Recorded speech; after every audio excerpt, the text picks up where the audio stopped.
Là, il communique pour le Rwanda. Ce sont des questions que je me pose. Parce qu'il y a un problème. Aucun communicant rwandais ne peut venir faire anecdote pour défendre Fayoum ou pour décider. Et quand l'opposition dit qu'il faut dialoguer avec Nanga, c'est un fils du pays, bien que c'était un terroriste, il a pris les armes, mais il faudrait quand même se mettre autour d'une table. Scientifiquement correct. Le dialogue existe. Vous pouvez me dire que Nanga a même une marche de manœuvre dans la scène là-bas. Vous avez dialogué avec Nanga comme qui? Moi, je ne parle pas comme Congolais. Comme Congolais, personne ne l'a dit. Comme mouvement terroriste. Est-ce qu'il engage qui? Même à tant que sur un mouvement, oh. Il y a un peu exécuté, ça m'a habitué. Oui, Nanga c'est le communicant du M23. Mais ce n'est pas le signataire. Est-ce que ce que tu pour parler, les alliés vont décider de Bango Moko, on va discuter avec Nanga pour qu'il engage quoi, pour qu'il décide sur quoi, pour qu'il fasse quoi, pour que tout y ait du mouvement. Mais est-ce qu'il ne communique pas pour l'AFC M23? Il fait le même travail que Pierrot Louara, que Bibika Pinga, que Steve Wemby. Nanga, c'est la même chose. C'est la même chose. Merci beaucoup. Merci. La décision est à Rwanda, est à Kagame, c'est pourquoi nous sommes déjà à Washington, à Doha, les autres, et les Kabila, les autres, tous les sous-États là. On dialogue pas avec eux. Ceux qui n'ont pas pouvoir, il y a pour décider, à déterminer l'autre format et qui lève l'option de la manière dont nous devons le faire à mon asso qui a existé, à mon asso qui a la unité. Voilà. On ne peut pas. Le message est lancé. Merci. Nous sommes devant ceux qui décident sur Nanga. Oui. Je ne connais pas M. Tshisekedi comme étant mon président. Comment ça? Il arrive à la scène de l'octobre électoral en 2018. Papa, mais bon, qui coule là, Gotala, Tshisekedi. Oh, Ndeko Badjogo. Je ne le reconnais pas comme étant. Badjogo. Je le reconnais comme Ndeko Badjogo. On a vu Martin Fayoulou, quand mon Kolowana, population lobby, c'est fini le discours à Fayoulou. Fayoulou a accueilli peut-être pas Tshisekedi, na Oya. Avant, Tshisekedi a un côté. Batemi le kola bayamba président de la République. Tapis rouge président yambi mon frère bayambani si basisi ba ma dialogue et pas qui. Et puis akukuta nan de connaît. So fallu le kutana kina Tshisekedi mokolo wana. Azo reconnaître même pas que non Tshisekedi wana azo l'élection électorale. Akutana kina en tant que déconnant. Oh. Je vais le quitter. Yo mon kuto le bien. De ko kite ngazo ba mi. Oui maman ogyo. De ko kite ngazo ba mi makamwa. Oui maman ogyo. Na appelé bino li solo ya mama ba mama ba de ko ba na ko wele la mwana. Oh. Tout le monde a vu Fayoulou aller s'incliner devant le président. Oh, s'incliner. Avec l'autre d'ailleurs, le voir maman, Amoni Congo, Zozika, habité, Tshisekedi Zalana, tout sauver Congo. C'est là où maman il a compris. Oh. Il a compris qu'Abana qu'on rêvait debout, il y a un Congo, il y a un président de la République. De la Oya s'incliner. Oui. Fayoulou s'incliner dans Oya. Bangumbo à quoi quartier? Oh. Donc débat on est là nango. Et même Nanga a évolué. Le discours de Nanga récemment, il dit au président, tu es aux Congolais, Yonde président de la République. Le discours j'ai fabriqué ça c'est du lourd ça. J'ai fabriqué mon monstre. J'ai détruit ces monstres. Il n'a plus tenu ses dépaysé par la position et la force de frappe de Ouazalé, de FARDC sur le terrain. Nanga change de ton de discours. Il n'a plus tenu ses propos qui faisaient du populisme. J'ai fabriqué mon monstre, mais le monstre est devenu président de la République. Ça c'est Nanga. Merci beaucoup. Déclarons d'abord la guerre, parce que c'est d'abord la première chose. Donc il fallait que Tshisekedi écrit partout qu'il faut accuser le Rwanda. L'accuser de quoi? Puis le Moké a signé dans Washington pour éviter qu'il y a à se défendre. Maintenant, vous voulez qu'on accuse le Rwanda de quoi? La paix des braves. Mais c'est ça, il y a un autre. À Bruxelles, quand même, à Lingi Kimia, à Bruxelles, Félix Tshisekedi Mokozamboka, à Lingi Kimia, main tendue, na Kagame pour na Kimia. La seule même qu'il faut attendre. À l'opposition. Mais nous l'avons déjà fait. Et c'est l'opposition de Bouddha Bitumba. Nous sommes au sein de la France avec Martin Fayoulou qui est là pour lui tendre la main. Pour lui dire que la situation est beaucoup. Bemba répondra à Binot. Si tu as. Ok, Natongo Bemba.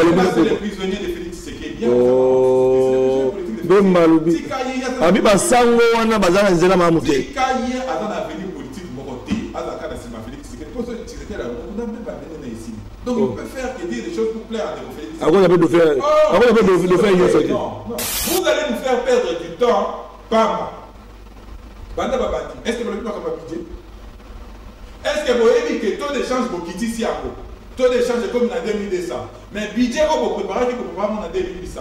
Est-ce que vous voyez est-ce que vous voyez qu'il y a une incidence de ça? Est-ce que vous voyez qu'il faut parler de ça pour que la République fonctionne? Est-ce que combien il y a fonctionnaires au basé pour foot à maté, tout basé pour foot à maté, foot à mille, foot à mité, et ainsi de suite. Il faut parler de par exemple, il y a une élection, il y a le président de l'Assemblée nationale. Nous vous avons dit, tu as dit que précédemment, vous avez 6 mois. Tout le monde peut risquer vos 6 mois pour tourner les gens dans ma bino et tel dans mon pistoté, pas tourner dans ma camoana, à l'estimant, la République, toute la République en retard. On va encore parler des bossos qui viennent venir à la tête de l'Assemblée. Voilà ça là, Nini. Et donc, on a ça qui était à pour Bakissa, Lélo. Qu'est-ce qu'il a produit en tant que président de l'Assemblée nationale pour eux? Parmi ceux qui va lui ôter l'AIP, Babi la plus grande l'AIP. Ça, c'est une république. Est-ce qu'on est sérieux vraiment dans la République nationale comme Mexica? Mais je suis certain que Beau Japonais. Pourquoi Beau Japonais? Au moins, il est déjà pas bâti à moi. Le poison mondial. Le poison mondial. Union sacrée. Mon consamboka, c'est décidé. D'abord, Félix Sekete une fois décidé. D'abord, on se demande à beaucoup, mais la croisée dit que le patron de l'Union sacrée, comment ça s'appelle? Mata la décision. Et ça la forme, mais moi, des mois là. Qui va sur le c'est qu'elle a décidé, mais il va sauter. Parce que ce qu'ils nous disent aujourd'hui, c'est que tu sais qu'il faut décider. Comment tu sais qu'il faut décider la présidence? Bata va signer un communiqué. Bata va signer un président intérimaire. Quoi c'est l'intérim dans la réunion sacrée, Bata va signer un communiqué que vous allez suivre. D'accord, précision. Le président doit signer un intérim de l'eau dans l'Assemblée nationale, va quitter pour ça l'élection, et il faut donner de Félix Sekete appelle ça l'orientation. Est-ce que c'est sérieux? Assez après cette orientation. Oui, bon, c'est on a coucou. Mais si on continue pour être communiste, il battre une décision. Comme ça, c'est même pas. Ça, la majorité a une autorité de référence. Ah, c'est quoi? 30 ans c'est trop, les Congolais vont aller couper. 30 ans c'est trop, tant qu'on met tout notre Kenya.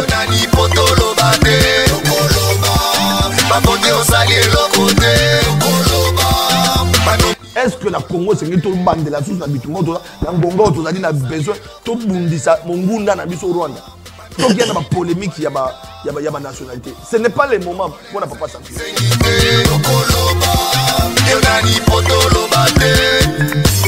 Makambozo bongate peuple sonyo kwama uluna bashege batondi na nzela misala ikeleve banda kongola banda kolela tilelo azolela boninyo leta azali monguna ya peuple te bango babonga peuple anyo kwama Vous allez la passe, battez comment on coupe bitumba. Vous allez comment on va marcher, la répression, les Congolais, papa, ça allait qu'on bêtement. On a fait une solution. Pour le moment, vous allez qu'on décane un peu.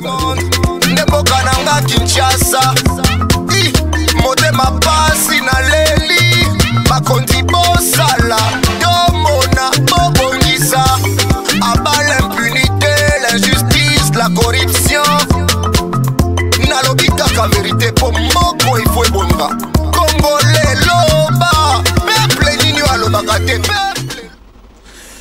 Assemblée nationale, élection éco-dérangée, Kelimi Beko, Tomi était le na Italie, il a succédé à Vital Kamere, et bon, il président de l'Assemblée nationale.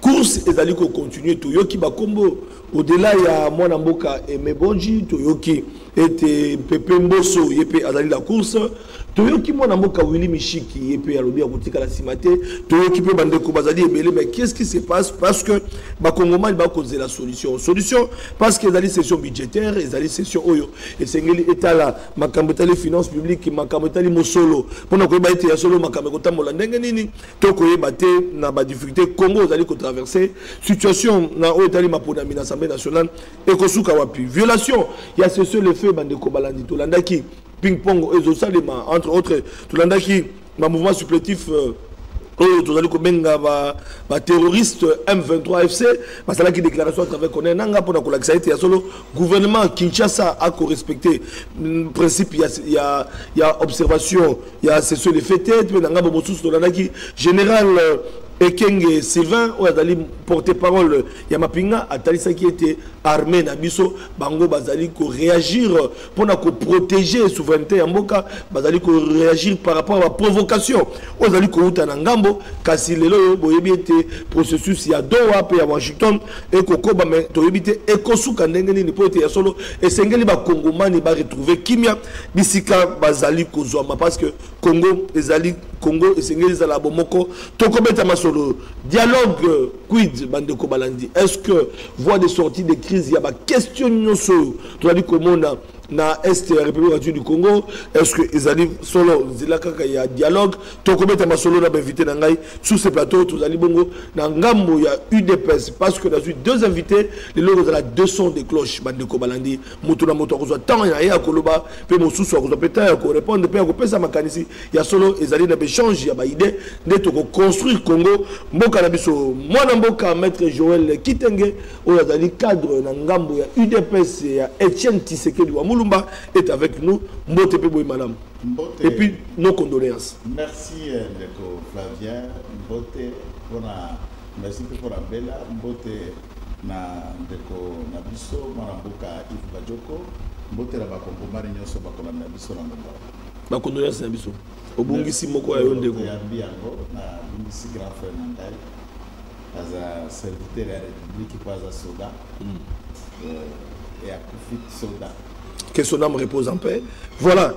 Na extrême droite déjà possible Landi pe Ndeko tu kutanga déjà invité na biso na plateau azali cadre na parti politique il y a mwana mboka Martin Fayulu décidé pe cadre na plateforme opposition la muka mbote pe boye malam toujours na drapeau na. Merci de Flavien pour l'invitation pour na qui était condoléances na pour la peine de la condoléances dans le gouvernement ya Kishishe ya Kiwanja ya Lupero ya Walikale ya Goma ya Bukavu ya Kwamu ya plateau de Bateke ya Manando en général à la République ya Bondesita na sécurité pe ko goma ka na biso ko tala kala na miso kasi ko se baye cité Nicolas Soto ko bunda ko ba retrouver le sommet Matono mingi parce que le uchi ko balika modali sécurité to komanda wana lelo yo tolandi na ngambo ya ba terroriste ba M23 FC na monoko de bango ko ba été violation ya saison les faits ezali ko salema pe bazali ko accuser gouvernement na biso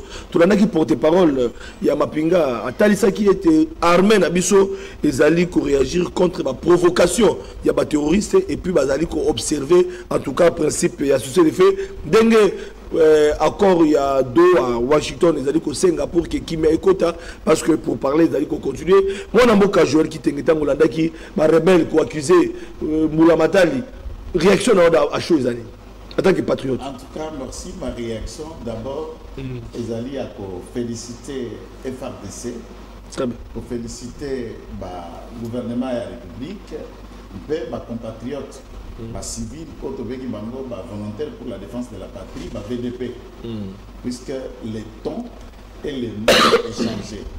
Bisoba sur le col à Netingaï, il y a là qui manque parmi les Congolais qui n'appréciaient pas intempestivement communiquer il y a FRDC pour la dénonciation, Et entre autres, c'est les FRDC qui accusaient mutuellement M23 en armée rwandaise pour violer cessez-le-feu, pour attaquer la position FRDC, pour créer un déplacement massif de la population. En écoutant communiquer, ils ont signé na bango représentant à Kagame kuna na Goma na la sortie médiatique Yananga qui était toute une modification des concepts, des contextes, de mots et de phrases. Et ça a été une revers, il y a mené. Et moi, de mon côté, par rapport au cessez-le-feu, cessation des hostilités, qui veut dire armer les latins, voilà. Notre Vande et Sikaya Zaleli. Alors, dès lors, Bissotoko Bunda dans notre territoire, c'est ça les FARDC. Armée rwandaise, n'a pas supplétif, viennent en violation, il y a souveraineté, il y a tangibilité à frontière, là où les FARDC a le droit et le devoir, il y a pour sécuriser l'intégrité du territoire, sont agressés. Et dans leur position, ils sont agités à tout moment. Oui, la réponse proportionnelle armée à l'église. Voilà. Que bien sûr baki ma bête sur le bord à droite, ça sur le bord à massi bazibola yo. Armée à libongote. Baziboli à droite, yo peut baki ça na ya gauche, na likoshi. C'est ça l'armée, puisque c'est la question à rapport de force. Le loba komi kolela. Le loba komi. Nanga komi kolela. Oui, puisque j'ai senti même le temps de Kotisekedi, Aza Congolais, Nanaza Congolais, c'est mon frère, Toza la besoin à Kimia, Toye pour la sécuriser terre, et l'autre est allé avant d'anabiso.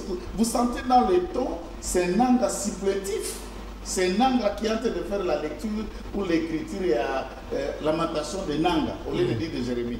Donc, lamentation de Nanga, la sortie médiatique, là, c'est le poids. Il y a frappe au bazar possible. Félicitations et pas il y a Tata Mokonjoa école. On ne peut pas développer du point de vue, il y a arsenal technologique que nous détenons aujourd'hui, mais il est prouvé par des spécialistes pouvant entrer. Non, FARDC va être bien équipé. Le armement makasi. Bon, pour ne pas parce que donc on a d'habitude to kota ngagno sauter mais parce que tobi qui est tout d'abord poison rwandais et bali besoin télévision bali ka jouer qui tenge bali ka bajogo mais tozo kangaka ka betolo ba moke mais lelo ma pinga na biso ba makasi pinga na biso ba armée na biso étudier ba type ya ba drone na système de défense au bakende qui pour installer à mon Nord Kivu qui est du type il y a d'un côté, ex-Union soviétique améliorée, puisque c'est la Pologne, n'a plus à autant.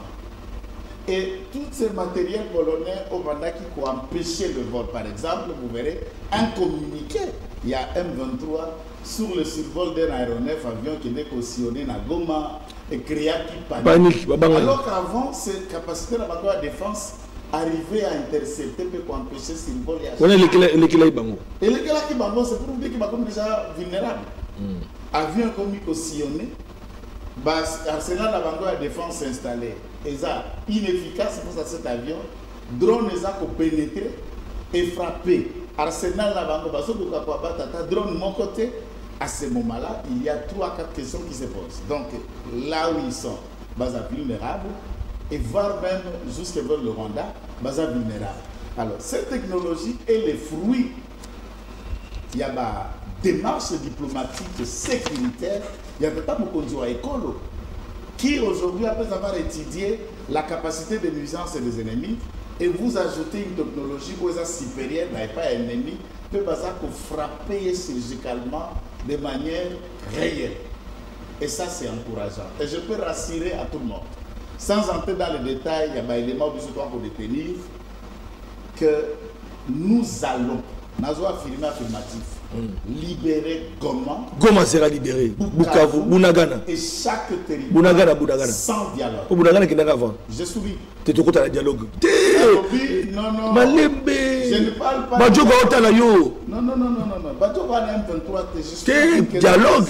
Oui. Fayoulou a quitté mon équipe, c'est quel est dialogue. Non, attention. C'est là qu'on a développé. Badjogo Otalayo. C'est ça le problème. Fayoulou a Otalayo. Je ne comprends pas. Je ne parle pas du dialogue demandé par Fayoulou. Je ne parle pas des églises. Ok. J'ai fait allusion à la demande. Okay. Un face à face, tête à tête. Je vous parle. Il y a Makambo Kolekanagom. Et là, Badjoko Azate. Fayoulou Azakunate, puisque Fayoulou ne demande pas ce que Nanga demande. Alors, ce n'est plus dialogue avec Kabila, c'est Nanga maintenant. Puisque Kabila, Nanga et. Apparemment, Nanga, Bolobi Kabila, finalement. On comprend. Kabila, Nanga et compagnie, c'est la même chose. Bonnet blanc, blanc bonnet. Oh. Et ça, contexte est différent. Naba Fayoulou, Naba Makabatoussous. Qui sont en train de discuter politique. Ici, nous discutons les armes. Ah, d'accord. Mais alors, avant qu'il y ait parce qu'on parle de l'aspect sécuritaire, même là, ça touche même na conclave, il y a opposition, Poni Kabila, Azala, leader, il y a plateforme Sauver le Congo, parce qu'il ne faut pas sauver le Congo, la Maboko Félix Tshisekedi, ou bien IDPS Bobomi Congo, et puis le lobo Kangi PPD, la provocation de Bandina. Ah oui. IDPS, provocation. Le principe fondamental du christianisme pour sauver l'âme d'un autre, sauf une âme sauvée, qui peut sauver notre âme. Ah, comme ma Bible. Et là, c'est le principe est fort. Yé Kabila a d'abord arme enfouie dans les ténèbres. Une âme perdue. Oh. On ne peut pas sauver quand on est soi-même l'âme du mal. Celui qui est sauvé, ça veut dire quoi comme la mutumosu sur le bico, nous avons un bon mot. Yomoko moye na liwa, et voyez na sauvé à le bico, c'est quel amalgame, quel insulte au peuple congolais. C'est lui la mort d'Angoma, Bukavu et les environs. Et vous ne pouvez pas sauver là où vous tuez. Le seul salut qui peut proposer aux Congolais, c'est de dire à ses frères rwandais de quitter le sol congolais et de retourner chez eux au Rwanda. C'est le seul salut qu'il a à dire aux Congolais. Il n'y a pas autre chose. Voilà. Le message est clair. Alors, nous allons du côté de la Mouka SID Martin Fayoulou aujourd'hui parce que nous parlons de la question, il y a violation, il y a cessé le fait parce que Tolanda qui connaît Nanga et qui accuse Kinshasa d'avoir violé le principe du processus basé na Doha, na Washington, et que les lots bango pe balobi dialogue nanang kozalate. Et bon voilà, Kabila à partir au passé d'abord c'est une âme perdue, même des bakangi peut perdre peut réagir pour na bango zo le côté malbe pa na yo la Mouka. Merci de répondre à mon tour. Tout dans la question sécuritaire on a Kinshasa. Ah, la Kinshasa non. Tout dans durant 2 jours le Francis Chibalabala à remobiliser la force du problème, la chambre précise. Oh. Ça fait 2 jours que tu as attaqué ma base, effectivement. Ma base n'est plus sur la chambre. Il y a ce ciment qui s'est sur la cantine, m'a attaqué à moi et pas déployer la force du problème. Ce qui est notamment la mine, notamment la Kenya. Vous dites si vous doutez, vous savez, on a mis sur la Nengue la Kenya. Il devait se provoquer, Bino. Tous les bisous, la zone de Kaboul. Que ma cambo yo de Kochibalabla Azobanda, aïe Banengue aussi. Pas à conséquent. On va passer. Honorable Francis Balabala. Mais non. On va qui la tête à l'Assemblée provinciale. À donc entretenir la faute. On va faire des résistances.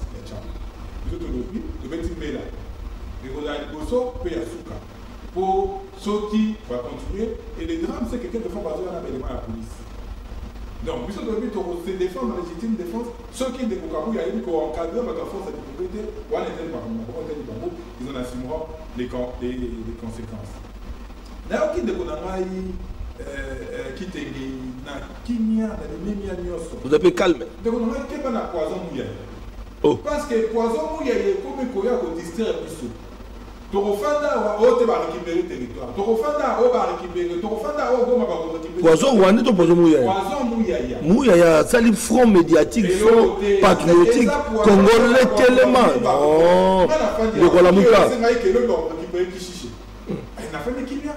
Le bino rebelle les sous belle na ba na Kishiché. Na rebelle belle sous na ba na ba maté. C'est mouya ya sali.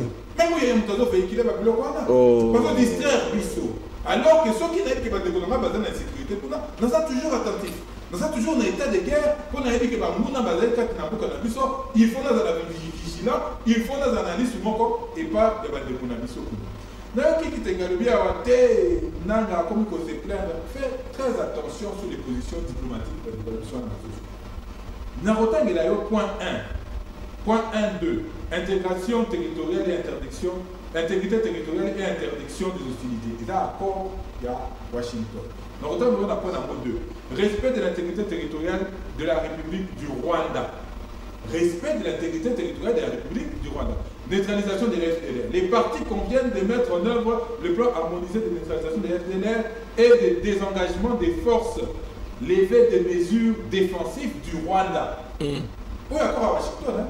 Oyo de Gunabon. Naningala, maman bibu Balanda. Naningala. Akina no wapi maman na biso na partenaire. O ba bete o tangwa. Tunai. Akina ko signer makambo. Na makambo ba signer na Washington. Et la qui c'était que Rwanda a se défendre pour Rwanda tient pas mesure défensive dans la Rwanda ne nous agresse pas. Ça c'est Washington. Ça c'est Washington. Accord de Siagi. Oui. Oh, et de donner Rwanda. Accord va quitter. Malébé. Accord au gouvernement signé et de donner Rwanda. 1.12. Respect de l'intégrité territoriale du Rwanda. Pendant mon colonie, FARDC n'a plus société qui n'a aucune intégrité territoriale. On va respect à Congo, va bien à Kuna. Mais comment Qui t'es autant que Wagner, Yemukasia, parce que et c'est là authentique. Et c'est authentique, c'est public. Un point 2, c'est clair. Donc aujourd'hui, le Rwanda n'est pas l'agresseur de la République démocratique du Congo, mais le Rwanda se défend. Parce que dans le cas de la République démocratique du Congo, il y a un FDLR qui est Rwanda. Dès qu'on n'a pas quitté, il y a il y a une colonie FDLR, si elle a un bonbon, Kuna Rwanda, pour tout le temps. Jamais. Mais nous, on a signé ces histoires-là. Les lots, n'a pas de violer, cesser le feu. Il se met encore en position défensive. Est-ce que vous comprenez? Parce que les principes, il y a la Doha, et c'est aussi bien. Vous avez déjà un principe fondamental, vous avez déjà signé. Et vous signez, dans Washington, mise en œuvre, il y a CONOPS. Plan d'opérationnalisation, il y a CONOPS pour neutraliser la FDLR. Et notamment, ça passe par un cessez-le-feu entre les parties. Tant que nous avons besoin d'accuser Bino, que vous avez violé cessez-le-feu. C'est pourquoi. Pour un lobby, ils vont utiliser ce prétexte pour justifier conquête d'un baron et d'un territoire ainsi qu'à de qu'on qui ne n'ayons pas honte et peur de le dire après la mission de la difficulté. Et dans la drôle, vous m'anticipez pas drôle, l'État combien de territoires? Combien de centimètres de la République démocratique du Congo s'est été récupéré pour les aller occupés par Mouna, M23? Non, mais tout dans plein processus, il y a paix. Déjà, Doha, oui, il y a des pourparlers. Il y a le but que l'avion et que Mouna est bombardé.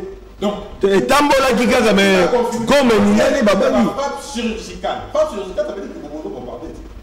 Ça veut dire que vous pouvez tirer. Même ça c'est pas bien Tambola qui gagne. Mais quand tu parles au gouvernement Sylvain et Kenge, et puis dans une interview, ils ont les réseaux sociaux. Alors, que l'armée n'a pas qu'on répond à la provocation. Mais baza observer, c'est ça le fait. Donc, alors, Wazalendo ne peut pas l'habiter. C'est bien comme ça, ils ont Wazalendo. Donc, ils ont tout FADC, c'était Wazalendo, le monde va habiter. Mais c'est grave, oh. La défense, population. La République est d'abord dévolue à l'armée. On en a eu une Michigide. Il faut d'abord savoir une Michigide. Puisqu'on en tant que des citoyens, conformément à l'article 63, nous avons des devoirs secrets, cette obligation. Voilà. C'est la population qui se défend. Le Wazalendo. Ce n'est pas le FARDC. D'abord, les FARDC, il ne faut pas assumer rôle Rwanda. C'est un rôle premier. Les hommes ça, vous avez un rôle régalien pour d'abord. Donc, pour le matin, maintenant, c'est caché derrière les Wazalais de tout le temps. Pas volontaire. Il vient effectivement en appui. D'accord. On a sous commandement à FARDC. Les Wazalais de Bassa, comme la volontaire. Ils sont sous commandement de FARDC. Non.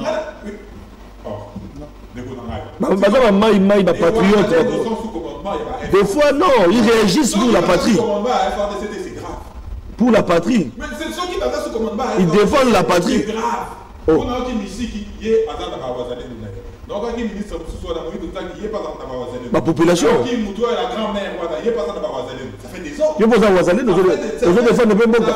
Il n'y a pas de Wazalé, nous devons défendre le Mboka. Avoir pour une structure. Maître Jean-Paul Azar Wazalé, nous. Vous avez 4 lignes place à commandement. Non, les Wazalé sont sourds. Maintenant, il ne faut pas qu'on ait peur de le dire. Le pays agressé, ça dit Bissot. Nous sommes l'État agressé. Et c'est notre responsabilité, la mission à attaquer. Ceux qui t'ont attaqué, t'ont attaqué. Et notre objectif, c'est pour récupérer ma territoire, Wana, Nyos. De quoi qui t'es arrivé au point que FADC doit attaquer. Il n'y a pas de lui qui est trop récupérer ma territoire, Wana, sans les dialogues. Bon, maintenant. Il dit une chose. Alors, à répondre à l'éloquent. On va répondre à il dit une chose et il dit en même temps son contraire. Oui, il s'est contredit. Oui. Il dépeint ses contredits. Nous sommes un État agressé. Vous voyez, Somaliland. Somaliland est dans une situation où il m'a dit. Nous n'avons pas besoin de cesser de faire. Mais on ne sait pas. Les États indépendants de la Somalie, les régions de Somalie, les validités. Vous voyez, le Sahara occidental, Algérie, Maroc. Les États on ne sait pas les États. Le cessez-le-feu n'est pas toujours une bonne chose. Les cessez-le-feu doivent être suivis des actions. Les cessez-le-feu doivent être suivis des mesures qui vont encadrer pour que Makamo ou Melate. Donc on va cessez-le-feu 2, 3, 4, 5 ans. Bunaga n'a pas besoin gérer, n'a pas besoin de taxes, n'a pas besoin de Bunaga n'a pas besoin. Oh. Oui, Bunaga n'a entre la République démocratique du Congo et l'Ouganda, c'est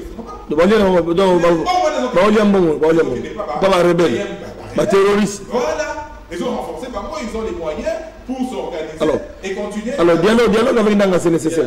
Dialogue avec Nanga, c'est impératif. Qu'est-ce qu'on va faire? Et c'est donc très clairement que l'armée a plus en difficulté. Il ne faut pas qu'on ait peur de dire. Il faut qu'on dise ça pour que tout ça va moyen, tout ça va aider pour requinquer armée pour que nous avons de l'histoire. Tout ça dans Mamadou Tala, Bunda Bitumba, tout ça dans Baron, Bunda Bitumba, tout ça dans Mounza Mabé qui ont permis de garder l'intégrité territoriale de la Bissau. Et aujourd'hui, si on n'arrive pas, si ça fait 3 ans que vous avez des gens dans Maboko à Babandé, ça fait 1 année qu'on est dans Maboko à Babandé, autant pour Bukavu. C'est quand même un problème. Voilà. Il faut qu'on se dise, mais on a aussi ça chité. Donc ça veut dire qu'il y a un problème. Et il faut qu'on mesure nos capacités. Si nos capacités aujourd'hui nous permettent que toi qui es dans alors la guerre.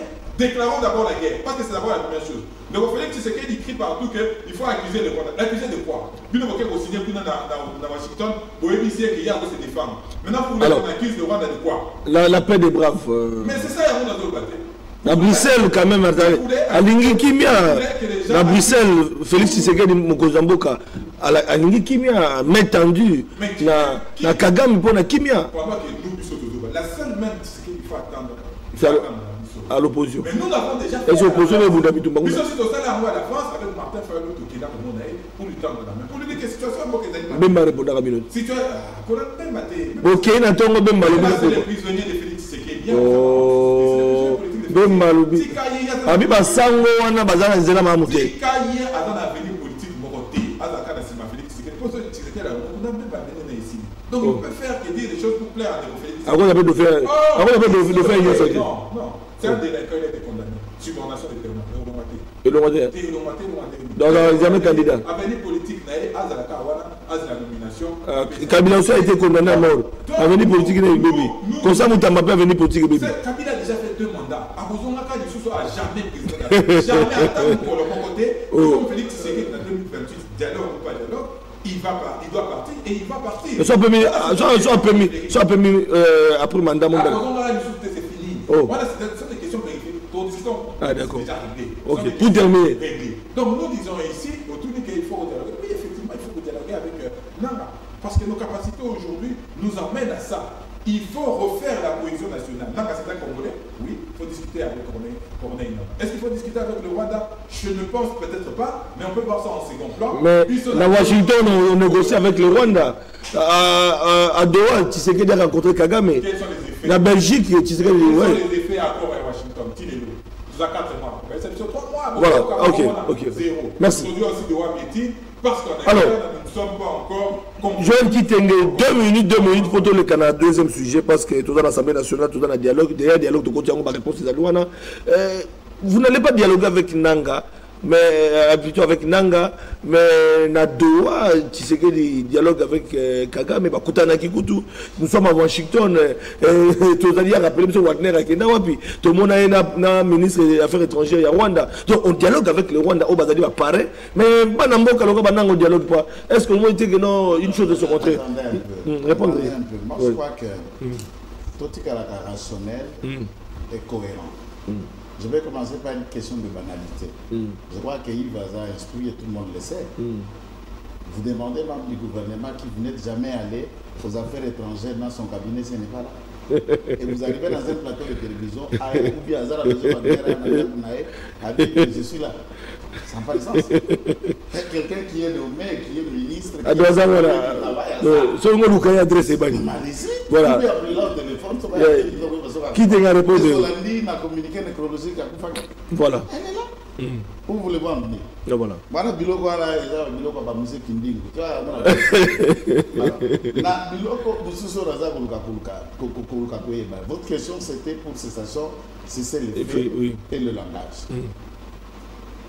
On peut être politique, mais on ne maîtrise pas tous les domaines. Ah, d'accord.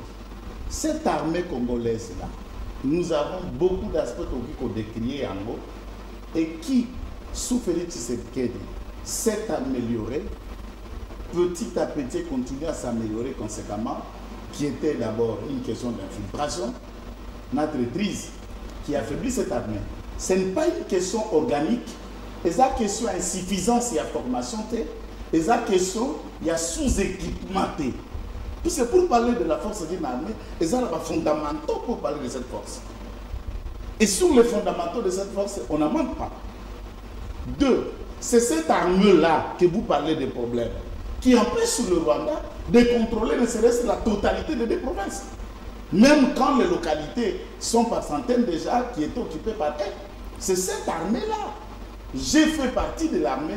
Je sais que l'armée rwandaise a pu conquérir la République d'Israël à 8 mois. Je dis République, pas des provinces.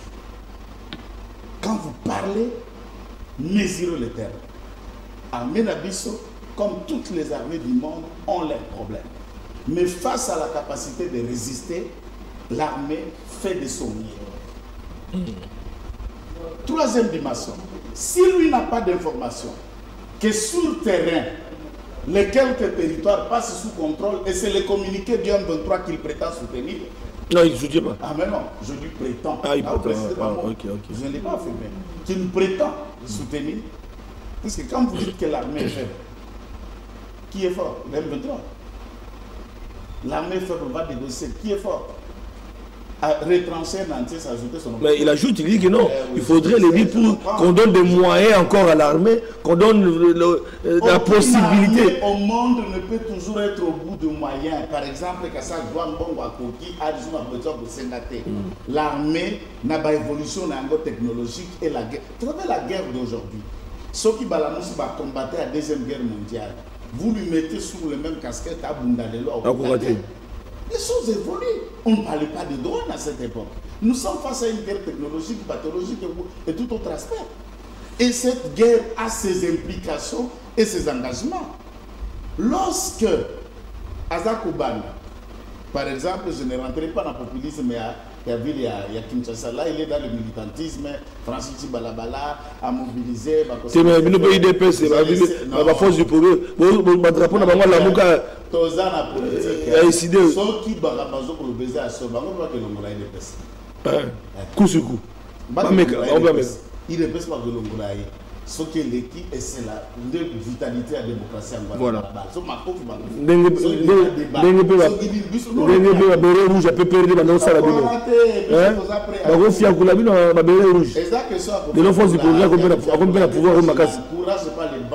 Ah d'accord, ok. Mais néanmoins, il ne faut pas venir pleurnicher en politique. Il y a un monde à Bakadote. Il y a politique. Coup sur coup. Il y a un monde à Bakadote. Il y a Saint-Nicolas, ni Père Noël. Donc, dans le contexte où on peut expliquer que non, vous solo là, Nanga. Attends un peu. C'est Badjoko qui parle. C'est Sid qui parle de l'opposition ou c'est un communicant pro-Nanga qui parle? Je dis, je me pose. Ah, tu te poses des questions. Ou c'est un communicant pro-Nanga? Il n'y a pas d'affirmation. Je répète que du point de vue militaire, lorsqu'on parle de frappe chirurgicale avec précision, en termes de dépenses et de combats de guerre, les frappes chirurgicales et de gravité, des centres de gravité, à travers le monde, il peut qu'ils disent de Google et d'Israël. Non, mais c'est de mobiliser. Ah, d'accord. Bako Frappaka, les dépôts et les centres de ravitaillement de l'adversaire. Ah, ok. Vous réduisez ça. Ce n'est même pas l'attaque. Vous réduisez ça, ça veut dire, Boki Kobuka, par exemple, le pont. On suppose que centre où ils allaient pour nous viser en gros. Ce qui Bonyati Bango, point à ravitaillement, pont. On peut frapper, on casse le pont et ils sont vulnérables par rapport au ravitaillement. L'État, on frappe. Ils sont en retard, on frappe. On frappe les centrales de commandement. L'installation des capacités de défense qui nuisent. Et la troupe sur sol fait face à face entre troupes, on appelle ça. Mais ça, c'est purement technique. Et ça, c'est le M23 qui pleurniche de ça. Mais yo, compatriotes, vous niez ça. Vous niez ça. Et l'autre a mis balai. C'est ça que je trouve un peu bien té. Le mot propre. La politique. Tant qu'on voit ça, à travers bateau bazar la qualité à représenter vers les instances, vers le accord, n'a engagement vis-à-vis du tiers. Est-ce que quand on est opposant, on n'est plus congolais? Quand on est opposant, un gouvernement en place n'est pas votre gouvernement. Bino Bosignaki, Bisote, Bino c'est qui? Est-ce que quand ces gens-là sont partis, représentant l'IDPS, ou moi je parle comme IDPS, représentant la République démocratique du Congo. C'est dans cette République qu'il y a opposition et majorité. Ah oui. Et l'opposition et la opposition de la République démocratique du Congo, le gouvernement et le gouvernement de la République démocratique du Congo, mais la différence c'est en termes d'idées. Vous et vous, vous terminez. Qui donc vous êtes un 23, aux alliés rwandais, aux alliés angolais, ou vous êtes un opposant congolais qui ne partage pas les idées, mais quand c'est un gouvernement légalement qui l'a fait, c'est un acte authentique et légal et un patriote, un scientifique. On crée un peu d'équilibre dans le propos. Ça, c'est un élément évitable. Cessation à hostilité, j'explique, je démontre. Voilà. Mais Ezali, au bêtis gauche, au bêtis droit, tout est. Moi, je ne soutiens pas la cessation des hostilités. Mais par contre, dans les propos de Yves, tout le monde remarque qu'il plaint. Il se plaint que l'armée ait réagi. Il faut que nous puissions respecter le cessez-le-feu. Il défend qui? C'est ça les éléments de non-dit. C'est l'opposition. L'opposition vous critique quand même. Ah ben s'il dit, non, ça c'est pas une critique, ça c'est une défense à l'intérieur M23. Non. J'ai dit défense. Bon, qui pleurniche la violation, c'est le fait. Ce n'est pas Fayoulou, ce n'est pas l'opposition. C'est Nanga qui pleurniche. Exactement. Et nous démontrons que c'est la réponse, il y a provocation à Bango, que l'armée et Bawazalendou, Bazako Kende n'a pas réagi. Cette armée a des faiblesses que nous décrions. Mais cette armée s'est montrée résiliente jusqu'ici. Et je rassure aux Congolais, face à cette technologie que nous détenons maintenant, il n'y a aucun poison qu'on peut qualifier de poison Mouyaya. Chaque génération a ses idoles ou ses mères ou ses temps. Mouyaya est en train de faire son temps. Il suffit que Mouyaya a tweeté, il faut que les Rwandais attaquer Mouyaya. Et Mouyaya a fait son temps et Mouyaya a des informations d'État que peut-être... C'est le porte-parole du gouvernement. Ah, porte-parole. Il est mieux informé. Il sait qu'est-ce qu'on donne à l'armée. Et puis, du point de vue des accords, quand il vient, il vous dit une partie de l'accord, viens lire l'ensemble de l'accord. Il ne prend que la partie qui parle de l'intérêt du Rwanda. Un communiqué décidé. Là, il communique pour le Rwanda. Ce sont des questions que je me pose. Parce qu'il y a un problème. Qu'aucun communicant rwandais ne peut venir faire anecdote pour défendre Fayoum ou pour décider. Et quand l'opposition dit qu'il faut dialoguer avec Nanga, c'est un fils du pays, bien que c'était un terroriste, il a pris les armes, mais il faudrait quand même se mettre autour d'une table. Scientifiquement correct. Le dialogue existe. Vous me dire que Nanga a même une marche de manœuvre dans la scène là-bas. Vous avez dialogué avec Nanga comme qui? Moi je ne parle pas comme Congolais. Comme Congolais, personne ne l'a dit. Comme mouvement terroriste. Est-ce qu'il engage qui? Même à tant que vous êtes dans le mouvement, vous avez dit, oh. Il y a un exécutant, ça m'a habitué. Oui, Nanga c'est le communicant du M23. Mais ce n'est pas le signataire. Est-ce que ce que tu pour parler, les alliés vont décider de Bango Moko, on va discuter avec Nanga pour qu'il engage quoi, pour qu'il décide sur quoi, pour qu'il fasse quoi, pour que tout y ait mouvement. Mais est-ce qu'il ne communique pas pour l'AFC M23? Il fait le même travail que Pierrot Louara, que Bibika Pinga, que Steve Wemby. Nanga, c'est la même chose. C'est la même chose. Merci beaucoup. Merci. La décision est à Rwanda, est à Kagame, c'est pourquoi nous sommes déjà à Washington, à Doha, les autres, et les Kabila, les autres, tous les sous-États là. On dialogue pas avec eux. Ceux qui n'a pouvoir, il y a pour décider, à déterminer l'autre format et qui lève l'option de la manière dont nous devons le faire à mon asso qui a coexisté, à mon asso qui a la immunité. Voilà. Il ne peut pas. Le message est lancé. Merci. Nous sommes devant ceux qui décident sur Nanga. Oui.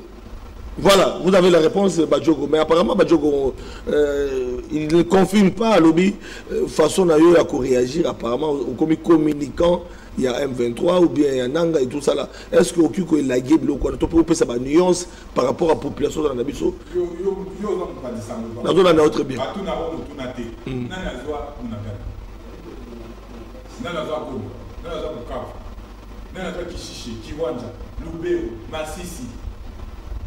Ceux qui ont vu que quand même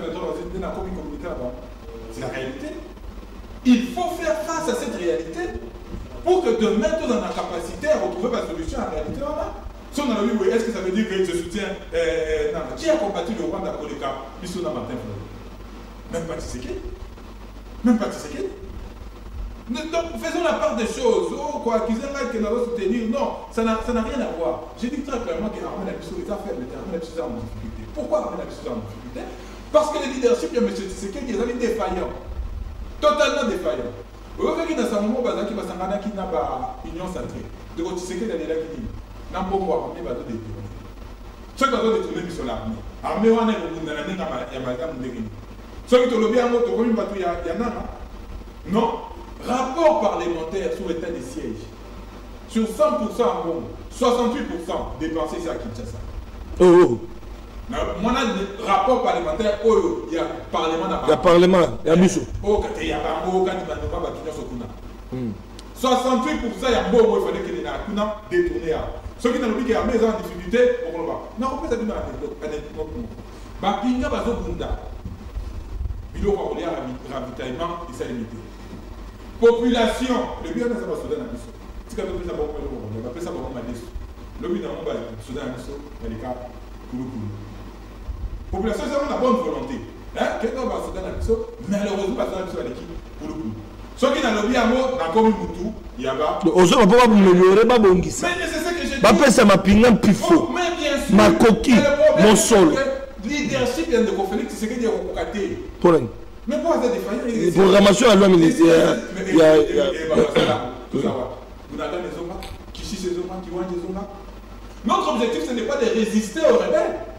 Notre objectif est d'avoir dit que Kabango, et s'il faille même aller jusqu'à Rwanda, alors, voilà. Nous avons se contenter que Armée n'a plus besoin de défendre. Ah d'accord. Donc, Badjo a besoin de Armée se défendre. Il faut donc mettre Tabango Tilibanda. Oui, c'est ça. Ah d'accord. Là, on a joué la CP. De manière très claire. Joël, ça va quand même. Rwanda s'est victimisé. Tu as signé un accord et si Rwanda s'est victimisé. Rwanda a toujours attaqué Bissou. Rwanda a toujours attaqué Soda. Naye n'a pas de Bissou, mais il a se défendre. Maman Wana, maman Bissou, Wagner, a signé. On le verra insulter pour la nuit. Elle nous a fait signer n'importe quoi dans l'Imoana. N'importe quoi. De la situation. Aujourd'hui, le Rwanda n'est plus l'agresseur de la République démocratique du Congo. Le Rwanda, à travers de l'accord de Washington, le gouvernement n'a pas signé à battre illégitime, maintenant Tshisekedi n'a chef de quartier à Noma. Illégitime.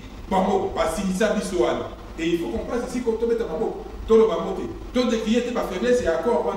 Non. Il faut qu'on les dise. Mise en œuvre, il y a Konops. Ils ont la difficulté pour la nuit. Et comme FDLR.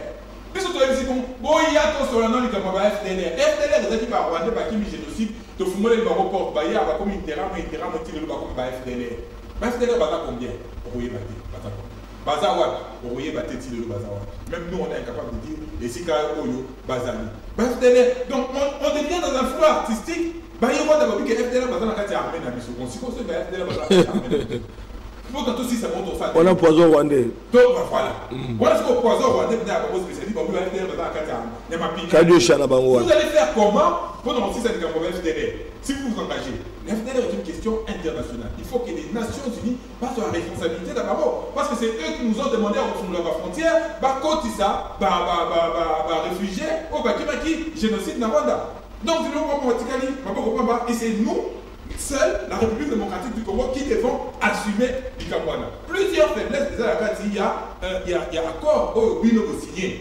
Moi je ne connais pas M. Tshisekedi comme étant mon président. Comment ça? Il arrive à celle de l'électoral en 2018. Papa, mais bon, qui n'a pas la Tshisekedi. Oh, je ne le reconnais pas comme étant. Je le reconnais comme patriote. On a vu Martin Fayoulou, comme au Kolowana. Population lobby, c'est fini discours à Fayoulou. Fayoulou a accueilli président par Tshisekedi na Oya. Avant, Tshisekedi a encore battu le gola bayamba président de la République.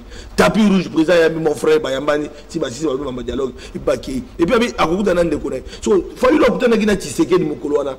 Azo reconnaître même pas que non, tu sais que on a azo élection na L2 électorale. À côté de la déconnade. Oh. Je vais le quitter. Je vais vous le bien. De quoi quitter Ngazo Bami. Oui, maman Ogio. De quoi quitter Ngazo Bami Makamwa. Oui, maman Ogio. Na rappeler bino du solo ya maman bale o bale ko wele la mwana.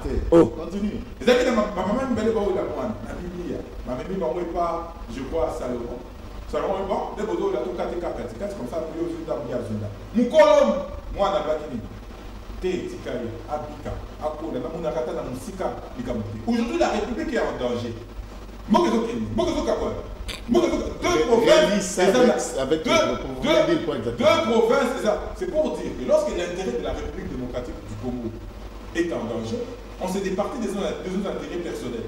Le président et le commandant du peuple, quand il m'a fait canner, a dit à Tiamou Pemeni parce que le pays est en danger. Il faut voir tout ce qu'il faut voir. Le maman, on a imaginé Fayoulou. Pour pouvoir dire tu sais qu'il y a Akola, Badjogo, ça c'est du lourd. Ça c'est du lourd. Au bâti bilo comme Akassia. Non, on n'a pas oublié. Nous avons certainement tué nos divergences. Alors, on conclut quoi on a pas. On conclut quoi? Il nous reste 15 minutes. On conclut quoi? La sujet, il y a violation si c'est les feux. Mais ce que nous disons aujourd'hui, oui. Pour le Baki Kapoya, c'est les feux qu'il y a qui va d'abord. Non, il se victimise. Maintenant, c'est victimisé pour que demain, et comme la banque capitale n'a pas exploiter lobby devant les instances internationales, tant que la loi, on va attendre la mission de respecter ces feux. Qui t'a confirmé qui va remettre la frappe chirurgicale, c'est ça la position qu'ils sont en train d'occuper, qu'ils veulent prendre aujourd'hui. Nous ne devons pas leur donner, mais nous aussi signer ces feux, pas de problème. Il ne faut pas leur donner le bâton pour que demain ils nous frappent encore, pour que demain ils se mettent dans une position, pas comme à l'obité comme les Rwandais, parce que les Rwandais vont comme ils se défendre d'après l'accord de Washington. Et comme un petit que l'objet va rebelle, parce qu'ils ne se défendre. C'est ça le grand problème comme ce au lobby, c'est la tête des contrôles. C'est ça le problème. Il ne faut pas négliger. Ce que l'on voit, Namba, Obimisi Namba, Obimisi Mamba, Obimisi Mamba, rébellion et agression à solo. Parce qu'aujourd'hui, tout est dans la confusion. Est-ce que c'est agression? Est-ce que c'est rébellion? Pourquoi? Parce qu'il y a Nanga là. Nanga, c'est un Congolais. Vous voyez, que Nanga agresse la République de Rwanda. Nanga, il fait la rébellion. On pensait que derrière Nanga, c'est qui? Ce sont les Rwandais. Donc, nous, on dit, l'Ongola Nanga n'est ici quand même. Aïe, à ça, il m'a dit, on n'en discorde pas. Mais c'est un condamné à mort. On n'oublie pas Nanga, un condamné à mort. Kabila Bébé, condamné à mort. C'est la fantaisie, il faut être prudent. Et on a ce qu'il y a poison mouillé. Il ne faut pas nous distraire. Il ne faut pas nous distraire. Oui, il donne l'information, il est notre porte-parole au gouvernement.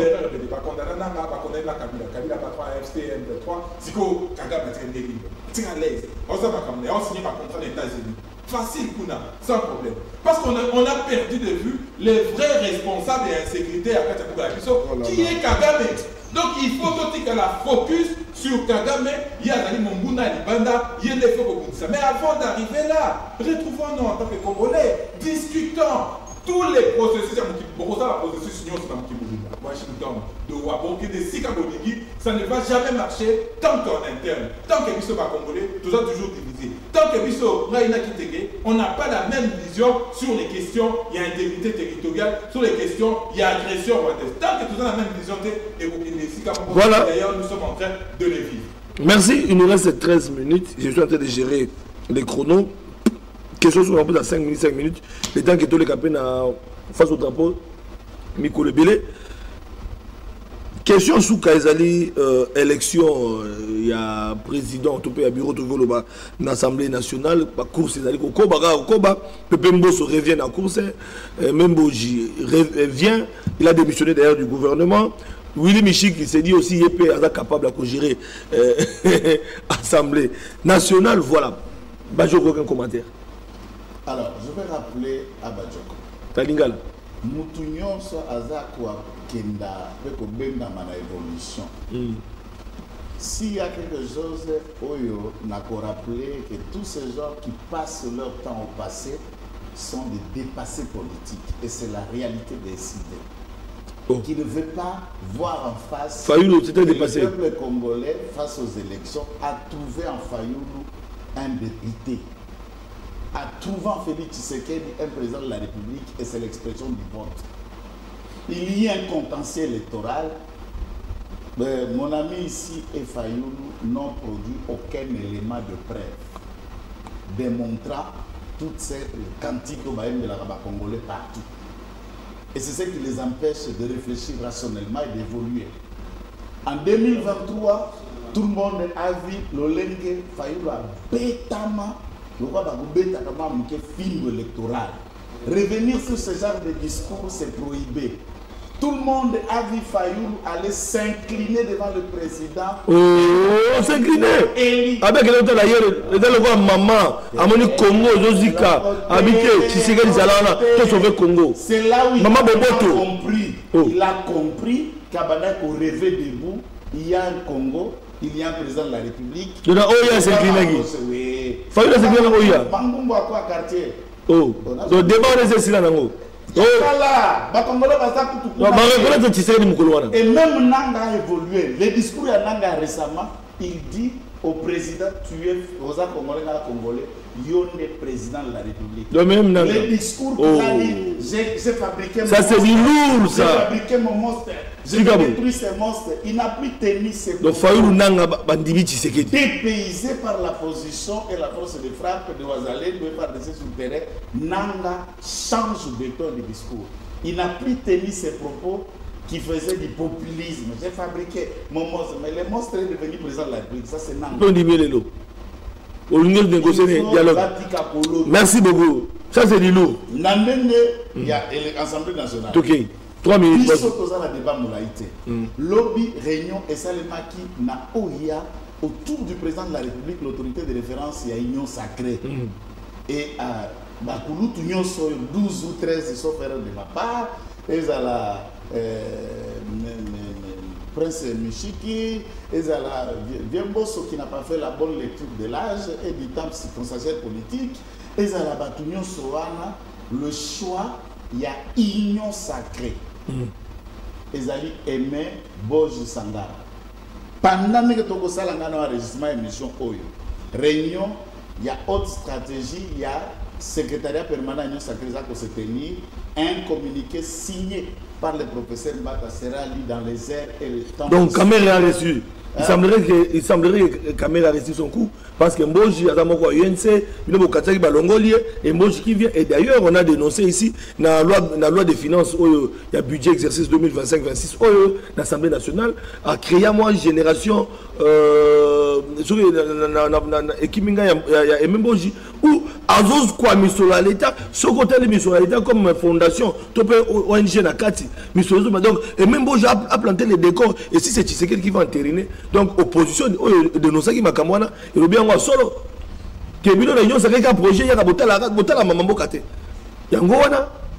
Merci d'abord pour ça, va critiquer quelqu'un. Omoni, Bilo Gonyo Sowana, Obalobi na budget Oyo. Et même pour ça, le ministère a budget. A Komaki, je crois, industrie. Les lois de missionnaires dans l'industrie, on vient vous amener un rapport. Il y a M. Kei Pierrot, secrétaire général au budget, qui veut jouer à ce genre de jeu. Au bénéfice, il y a des détracteurs qui n'ont pas d'argument contre Boji, puisqu'Azalaka d'abord problématique, il n'est pas dans le conflit. Boji, vous êtes un professionnel et un média, mais je doute fort que vous avez déjà eu une interview, Boji ne parle pas dans les médias. Ce n'est pas un conflictuel, Boji n'a pas le verbe de Joël. Pas dans les mauvais. Il n'est pas. C'est l'homme concilié. Rapport au Lekawana, la loi de violence. La réalité qu'il y a à l'Est, après Vital Kamere, il faut trouver un homme sur qui on peut inviter tout le monde et les rassembler pour parler des langages. Et on choisit toujours un rassembleur, un homme qui n'a pas de conflit, un homme qui peut entrer dans tout. Mais Bati Luko, mais Bati Azaliwana. Bojavo qui n'est pas Moutounios, puisque vous ne le trouverez dans aucun conflit. Et il est parmi le rare où Aleka n'a passé un groupe armé à mon côté. Mais il est entre tous ces moi on a Vital Kamel. Attends, moi on a Vital Kamel. Attends, moi on a Vital Kamel était. Oh, UNC. L'INC, c'est le produit. Yamboji. L'initiateur principal. Parti politique où va changer en comme INC, c'était parti politique Yamboji. Bandela logo, ça c'est du lourd. Bandela. Nazolo ba na TV Bitapi Raza vivant. Claude André Lubaya aza vivant. Ewanga aza vivant. Voilà. Bata. Puisqu'on parle de lien de ce Bata aza vivant, nous parlons de tout. Quand Cameroun quitte l'Assemblée nationale. Oui. Pour en créer parti. Batunyo sona bazala qui n'a pas peur de. Bon junior parti. Honorable Kavira baza vivant. Ah oui. Ça c'est l'histoire. C'est l'histoire. Les partis politiques, seul Borgi avait déjà un petit parti politique à lui seul, et Vital Kamerhe, secrétaire général de la PPRD. Ah, ok. Babimi et Yarebi beau-frère Yaka. Mikanda. Ils ont déjà dans Mikanda. Bon, Kabila pas Mikanda. Ah, on est Tibilongo. Bon, Kabila pas Mikanda. Vous avez raison. Parti politique et Vital Kamerhe Mikanda. Déjà, il y a Mikanda. Donc, bon, j'ai d'abord dit Kamerhe politiquement. Ah, Biloko. Ça, c'est du lourd, ça. Voilà. Donc, l'histoire va changer. Moi, Vital Kamerhe est un collaborateur associé politique. Il a lancé la politique à recruter. Non, moi, Vital Kamerhe politique. Et puis, il n'est pas conflictuel. Mon frère, Boji n'est pas conflictuel, mais au Boko, association. Tous les rapports du ministère de budget avec experts parlementaires. Mais oui, question on a c'est une formatation pure et simple auprès des détracteurs. Et où dans l'ordre de finances, on donne même des pages. Je peux organiser des débats contradictoires. On a des quoi invité contradictoire. Winner de l'UEPS. Maître Winner, il est. Maître Winner de l'UEPS. Ah, même des références. Na Royal, na place Royal. Pour babengi batunyo sozo ko yamba na ba communiquer en ah bon? Boya des personnes et puis on peut ça 500 000 francs. C'est honteux pour eux. Le bateau soit une plateau là, on donne bon. 500 000 francs. Ça c'est des lourds encore. Non, arrêtons de venir faire les flambeaux et qui le bateau on va regarder monsieur dans la babilo on a ce monsieur Mbosso a payé tous ces gens 500 000 francs comme communicateur. Ba ba lobi pour faire ba bibi maquillé. Et nous pas même bango ba papier on a fait fabriquer, c'est un secrétaire général au budget prétendument soi-disant IDPS qui ne l'est pas monsieur Kei Piero. On peut vous démontrer ONG Fondation Kei Piero, hôpital à Kei Piero payé par le ministère de budget alors que Batona Baza va agenter. Le ministère a payé et ça ni couture, ni de près, ni de loin, et ça ne regarde pas. Mais si vous regardez dans alors, génération, oui. Qui a à son sein Naba centrale idole. Tu vois bien mais bosa za na courant et moka ba centrale. C'est génération. Oui, mais ça n'a qu'à la loi de finances pour son bon. Et ça n'a qu'à la loi de finances. Par exemple, plus de 2 millions de dollars. Attendez, comme partenaire du gouvernement, puisque net il est l'autre par exemple, projet excellence, il y a Maman Denise. Tout ce qui a été projet excellence, le gouvernement a adopté en loi Sombiango. Maman Denise, là on voit le travail fait. Ça c'est oui. Au moins il y a pas de discuter. Pour moi la fondation, la fondation de la télévision. Mais Yamboji, la télévision, na Walungu. Il n'y a aucun fils et natif du Walungu qui a fait d'action sur terrain comme Mbeboji. Walungu c'est chez moi, c'est chez moi. Na Walungu pas na Walungu pas maman. Et pas Vital Kamerhe. Et même Bougie, personne n'a fait des actions que lui. Mais fais pas de bruit pourquoi? Mais c'est cette génération qui le fait. Il ne faut pas dire que ça ne n'est pas verbiage. Boji n'est pas. Je vais découvrir ces messieurs-là. Merci. Merci pour l'information. Boji, c'est l'homme. Tu as donné. Et à ce stade, nous écoutons l'autorité de référence. Donc, Tshisekedi a tranché. Pour éviter les conflits, les amis, on a besoin d'un homme. Non mais merci. J'ai voilà. Et puis j'ajoute, la deuxième vice-président de l'Assemblée nationale, nous saluons la candidature de Flori Mapamboli. Député élu de l'IDPS à Kasongolou. Flori Mapamboli, au Moro. Quand Flori Mapamboli, qui est le symbole de la jeunesse à Kasongolou. Quand Flori a Massarango. Flori. Ah bon? Flori Mapamboli, la possibilité. Donc, oh, Mbosso a zonga te. Azovanda. Pepe Mbosso. Mais déjà, dans le niveau, il y a ensemble. On peut retirer. Non, en fait, on peut Katumbi a proposé la compte parce que c'est l'opposition qui est là. Voilà. Au moins Katumbi, dans le niveau de la escadrer la Salomon, on a fait ce mot en passant. Tika Songi Songi na mamuta te wala Songi Songi wala tali binoté la IDPS voilà d'abord quand il y a l'Assemblée nationale voilà député dans mon côté lobanga to yokayo la muka tika muninga loba muninga Assemblée nationale alembi tika bajoko na côté de bajoko merci to kana élection biso nyoso mama to mona ngapa na candidat lukunga on a mona na régime no Tshisekedi pardon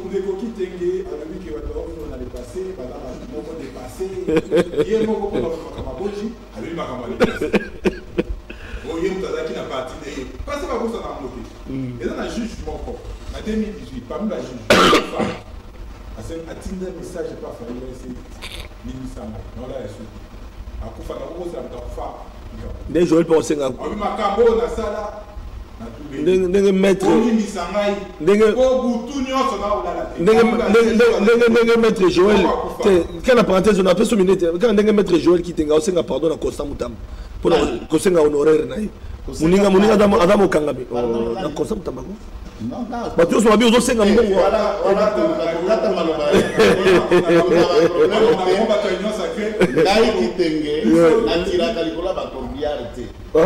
mais bon,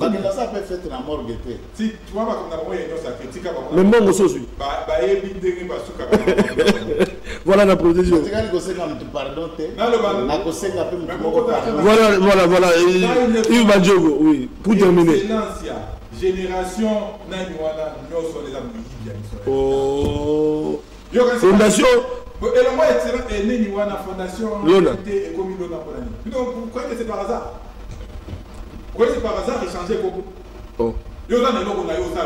Attends, mais il va zoyer de haut. Parce qu'il dit que au tika ne logo na fondation de musique ça peut il y a au moins une fondation de bateau de marché dans le budget passé 100 millions de dollars pour la fondation de musique c'est qui fondation na yé mais l'état n'a mis sur européen ça mis sur mais non, mais Denis a dit que tu as mis solo et puis le partenaire Baye, cette question a été posée dans le lobby à Bandi dans le solo et puis le partenaire dans le lobby fondation Denis Yakioro et Bandi action pour soutenir le partenaire Baye et aujourd'hui le gouvernement paye. Avant la hold-up électorale, attends Tonga et Sikaye, Maman Denis. Je respecte ça, mais hier, moi, je dis à Tida Tonga, dans l'hôpital, avec une infirmière, dans le poteau. Félix, c'est que dans le c'est madame Axio Bela tout ça. Excellence, c'est basé dans l'éducation. C'est basé dans l'éducation. C'est basé dans l'éducation. On peut ça ban la chance à Rotanga. On veut que ma parole ban na ba otomoki la yo. Ba parole ban na wana ba otomoki la yo. Pour bazo bona ban na ba Rotanga. Papa na biso ba kena Rotanga na misolo ya l'état. Ezate na misolo ya Kingani tonate. Mais voilà. Parce qu'un individu le fait maintenant. Pour la gosunga. Qu'on peut ça sourire la banque. Mais à sa fondation, le nom du partenaire évolue. Opposition à Bomoto. Aux alliés dans le gouvernement, aux dans la fondation, dans l'ASBEL et bénéficier de la mission à l'État alors qu'aux alliés, ministre du budget. Pas bien en mode délit d'initié. La fondation a plus de 20 ans. Non, plus de 20 ans. Avant l'élection. Avant même l'élection. À la limite, on finance ça, au quotidien, on a mis sur l'État, il y a encore responsable du budget, chaque fois on fait ça. Mais il faut confirmer quand même que non, ça ne peut pas se faire des conneries. Au contraire, la tête, juge et parti. On a dit juge et parti, on a tout. D'accord. On en parlera un autre jour avec plus de détails. Toujours à ce cause de il y a gauche candidat. Mais c'est ça qui va te connaître ici. Vous allez nous faire perdre du temps, pas est-ce que vous avez un budget? Est-ce que vous avez dit que taux d'échange pour quitter ici à vous? Taux d'échange est comme dans 2200. Mais budget, vous préparez que vous préparez dans 2800. Est-ce que vous avez dit? Est-ce que vous avez dit qu'il y a incidence ces années? Est-ce que vous avez dit qu'il faut parler de ça pour que la République fonctionne? Est-ce que combien il y a fonctionnaires au basé de foot à maté? Tout basé de foot à maté, foot à milieu, foot à mité, et ainsi de suite. Il faut parler de ça. Par exemple, il y a une élection, il y a président de l'Assemblée nationale. Nous vous avons dit. Tu as dit que précédemment, vous avez 6 mois. Tout le monde peut risquer 6 mois pour tourner les gens dans ma bino et télé dans mon pistoté, pas tourner dans ma camoana, allez, la République, toute la République en retard. On va encore parler des bossos qui viennent venir à la tête de l'Assemblée. Voilà ça là, Nini. Et donc, Nini a ça quitté à pour Bakissa, Lélo. Qu'est-ce qu'il a produit en tant que président de l'Assemblée nationale pour eux? Parmi ceux qui va du mieux, c'est Ngaïpé. Babi, la plus grande Ngaïpé. C'est une République. Est-ce qu'on est sérieux vraiment dans la République nationale de Mexica? Mais je suis certain que Beau Japonais. Pourquoi Beau Japonais? Au moins, il est déjà pas bâti à moi. Le poison mouillé. Le poison mouillé sous les lignes. Union sacrée. Mon conseil, c'est décidé. D'abord, Félix Sekete une fois décidé.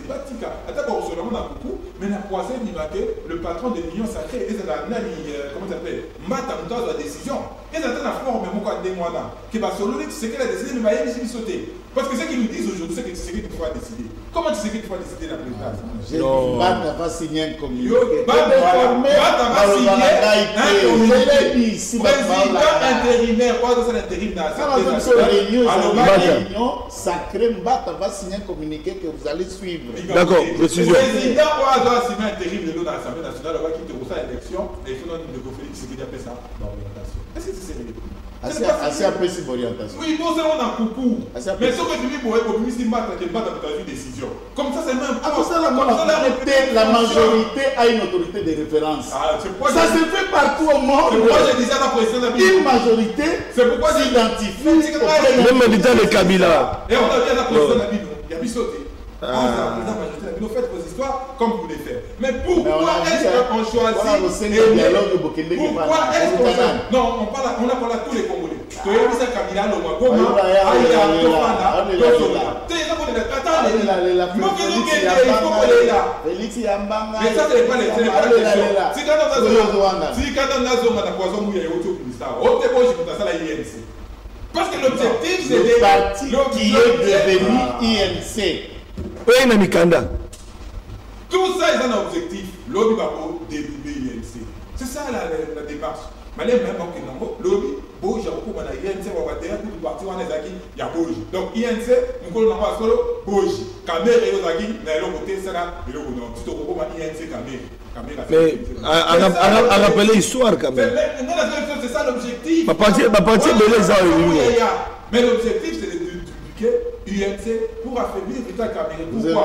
Pourquoi? Parce que il fait un bon travail. Salutations, excellence Mouya. Si quand il y a fan de Sika, on est là, je laisse cette chose dans l'État, voilà la condition. Si il y a fan de Sika, à ça m'a comme à gérer la redevance TV alors que ce n'est pas son rôle. Mais nous disons, pourquoi on met Boji? Et pourquoi on mettre Boji là? On a dit secrétaire général, il y a INC. Alors nous ne sommes pas encore décidés. Yo le mec est Boji à comment secrétaire général le mec nous sommes pas encore décidés? Tout le monde dit Boji a dit maman qu'on a siégé à INC, on a déposé candidature. Est-ce que c'est normal?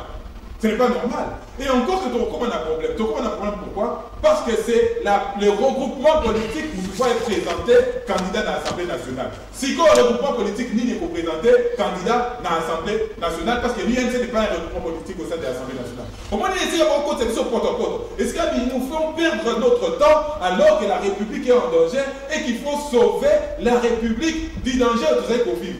Donc, il y a des sous-sous dans la déconnaissance ensemble. Nous avons dit que non, ma processus est problématique. Et là, il y a des cas. Pourquoi vous envoyez votre représentant? Qu'on a vu ce que lui à la Babalia. Mais on a appelé ça à une personnelle. Ça n'engage pas mon parti. Nous avons dit que nous avons dit que pour difficulté, c'est au contraire de conférer ce qui est bloquer l'Assemblée nationale. Parce que tant que l'Assemblée nationale est complétée, Barokiko, ça l'analyse, il y a budgété, ni le voter. Tant que le bureau est incomplet. Bloquer l'Assemblée, continue à représenter la vie de Kunate. Parce que les lots, c'est ce qu'ils ont dit. On a connu déjà, Madame Moko Pascaline, la candidate. Ensemble. Soit on fait un combat sérieux, ils vont on sait où on va. va nous aller ça zappe opposant. C'est la place forte et c'est les regroupements politiques qui proposent des candidats. Pas des individus au milieu d'ici au Moko aux candidats. C'est dynamique de l'opposition. Dipro.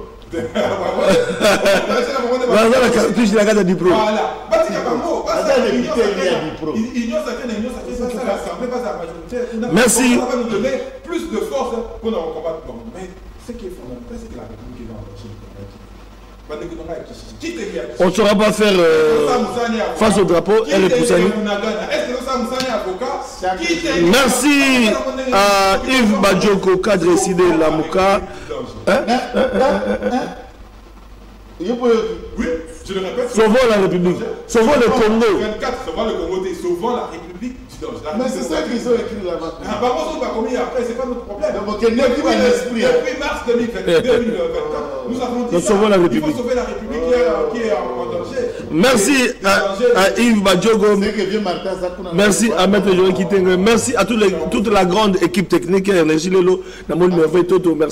aussi au directeur général de cette chaîne Patitio. Merci encore, merci Namoni.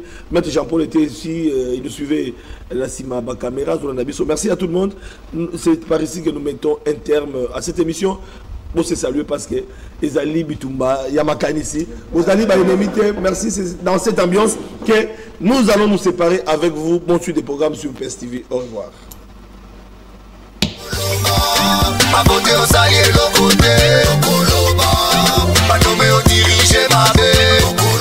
30 ans c'est trop, les Congolais vont aller Kokufa. 30 ans c'est trop, tant qu'on met tout notre Rokénois.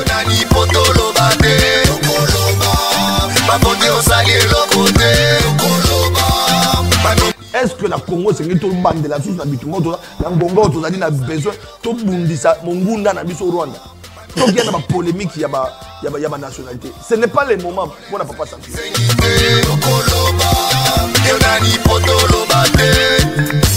Makambo zo bongate pe plazo nyokwama